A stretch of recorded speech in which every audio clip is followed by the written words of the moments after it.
Once we've completed doing the hydrant flush of the elevator and the hopper itself, it gives us the opportunity to come back now. We've raised the hopper, we've dumped all the material, all the water that we've collected in the hopper back onto the ground, into our pit, into our truck, wherever we're cleaning this thing out at. We would come back with another hose, an external hose. This is where we take a look at any of the debris or anything that remains in the elevator. It should be fairly clean. Your sprocket should be fairly clean from the flush, but you still need to come back. You need to finish that up.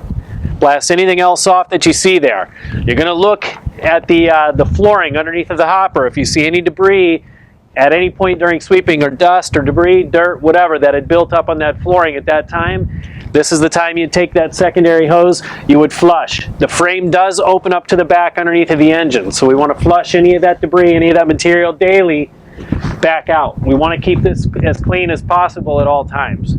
From there, we're going to step back to the side. We're going to take a look. We're going to spray out our gutter broom cavities. There is going to be debris in there. You're going to see some grease in there. Get rid of the dirt, but it's not a bad thing to see that grease coming out of that hub. If you blast all of that away, it makes that motor more susceptible to taking on water and actually getting water into your hydraulic system. So we like to see some of the grease built up around there. Don't blast that off. Just get a majority of the dirt, as much as you can, out of those cavities. Same thing, we're going to come down the entire side of the sweeper. We're going to spray off all of our broom gear, anything that we need to, as we approach the back. Once we get to the back, if you need to, you can stand back and get any of the final remaining debris out of the hopper that's in there. After the flush, finish that up. Lastly, at the back end of the machine, we would definitely like you to come over. We're going to have you open up the rear panel. You're going to access your oil cooler and your radiator. Swing those open. Latch it in place.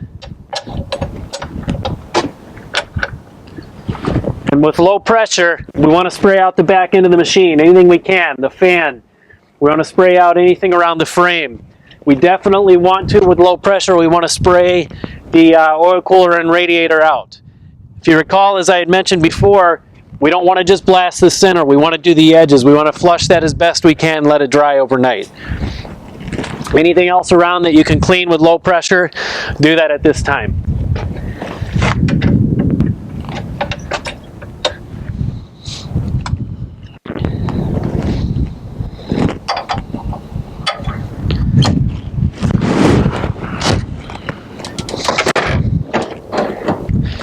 Close it back up. Finish spraying off the back end of the sweeper, and feel free to lower the hopper.